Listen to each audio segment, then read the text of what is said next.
Hey there, curious minds. Ever heard of Narcissus, the Greek mythological figure who fell in love with himself? Yeah, he was so obsessed with his own reflection that he eventually drowned.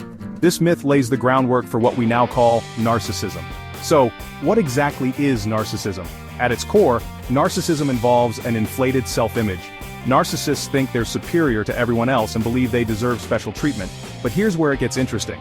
There are actually two forms of narcissism. First, we have grandiose narcissism. These folks are the life of the party, extroverted, dominant, and always seeking attention. On the flip side, we have vulnerable narcissism.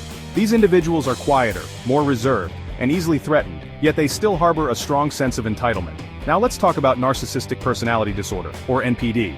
This is an extreme form of narcissism diagnosed in adults, not kids, because, let's face it, a little self-centeredness is part of growing up.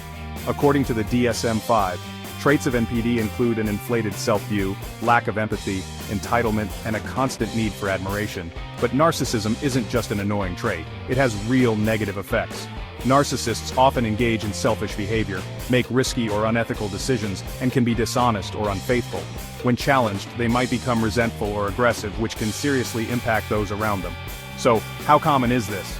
About 1 to 2% of the population is affected, and it's more common in men. Twin studies suggest a genetic component, but the exact genes are still a mystery.